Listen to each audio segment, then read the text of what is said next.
ભારત પાક પિક્ચર હજી બાકી, વાવાઝોડા 15 ઇંચ ભૂક્કા, ગુજરાતમાં ભયંકર રોગ અને ગુજરાત સરકાર તાબડતોડ, અને 18 બાદ શું થશે? એલપીજી ગેસ સિલિન્ડર હડતાળ, વાહન ચાલકો નવું સ્ટીકર, ગુજરાત સરકાર 500માં ગેસ મળશે, બોર્ડ પરીક્ષા 2 વખત, 2000નો હપ્તો નહીં મળે. જુઓ પાક પિક્ચર હજી બાકી. આ તો ટ્રેલર હતું, જરૂર પડશે તો પાકિસ્તાનને પૂરી ફિલ્મ દેખાડશું. રાજનાથ સિંહે ભુજ એરફોર્સ સ્ટેશન પરથી રક્ષામંત્રી રાજનાથને ટૂંકાર કહ્યું, ઓપરેશન સિંદૂર પણ નથી થયું. આ ફક્ત ટ્રેલર હતું, સમય આવશે ત્યારે પિક્ચર પણ દુનિયા જોશે. ભારતે દુશ્મનોને ખાત્મો નાખશો પાણી કરી એટલા સમય કરી દીધો. સમાચારની વાત કરીએ તો વાવાઝોડું 15 ઇંચ ભૂક્કા, રાજ્યો સહિત દેશમાં આગામી 20 મે પછી વાતાવરણ ભારે પલટો આવી શકે. આ દરમિયાન અરબી સમુદ્રમાં વાવાઝોડું સર્જાઈ શકે, જેથી સમુદ્ર સહિત વિસ્તારો ભારે વરસાદ થઈ શકે, જેમાં કેટલાક વિસ્તારોમાં 12થી 15 ઇંચ જેટલો વરસાદ પડી શકે.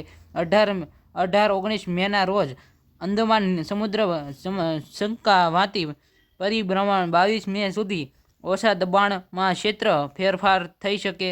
આ સિસ્ટમ 23થી 28 મે વચ્ચે ચક્રવાત શક્તિ સર્જાઈ શકે. સમાચારની વાત કરીએ તો ગુજરાતમાં ભયંકર રોગ, ગાંધીનગરમાં મ્યુકોર્મિકોસિસ એટલે બ્લેક ફંગસના 2 કેસ નોંધાયા. સિવિલ હોસ્પિટલમાં તંત્ર દોડતું થયું, એક દર્દીની આંખ કાઢવા પડી. બંને દર્દીઓ ડાયાબિટીસ પીડિત હતા, હાલ યુસીયુમાં સારવાર હેઠળ.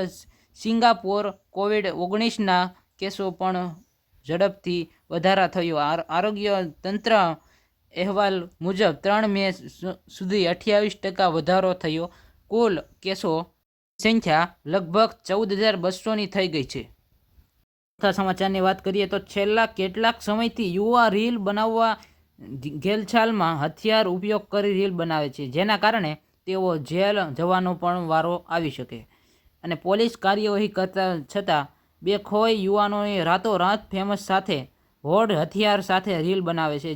ત્યારે આ વધતી ઘટનાને ધ્યાન રાખી ગુજરાત ગૃહમંત્રી સંઘર્ષ નિવેદન આપ્યું કે વ્યક્તિ હોશિયાર મેળિત હોય પ્લેટફોર્મ પર હથિયાર જેમ કે તલવાર, પિસ્તોલ, બંદૂક વગેરે રીલ સાથે બનાવીને પોસ્ટ કરે છે. 4 તારીખ બાદ શું થશે?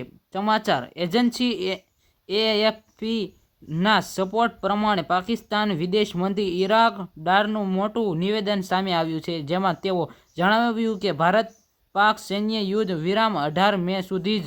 પાક વિદેશ મંત્રી ઇશાક ડાર નિવેદન ફરી યુદ્ધ સર્જાશે તેવી ચર્ચા થઈ શક્યું છે. 24 કલાકમાં યુદ્ધ. વાહન ચાલકો નવું સ્ટીકર, હવે વાહન ચાલકો માટે બીજું એક સ્ટીકર બની ગયું છે. જો સ્ટીકર વાહન પર ચોંટાડેલું ન આવે તો 5,000 રૂપિયા સુધીનો દંડ થઈ શકે. એટલું જ નહીં, દંડ સાથે વધુ કડક કાર્યવાહી પણ થઈ શકે છે. સ્ટીકર વગર આવા વાહનોને પીયુસી પ્રમાણપત્ર આપવામાં આવશે નહીં. આ સ્ટીકર જે જણાવેલ છે તમારું વાહન ક્યાં ઈંધણ પર ચાલે છે. 2000નો હપ્તો મળે નહીં. જુઓ 1 મે 2025થી થયેલ 1 મહિના સુધી ચાલતી ઝુંબેશ. અંતિમ સમય 31 મે 2025 છે.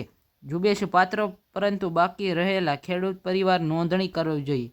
જો તમે પીએમ કિસાન યોજના લેવા માટે પાત્ર છો પરંતુ અત્યાર સુધી નોંધણી કરાવી નથી, તો અવસરે તમારી નોંધણી કરાવવા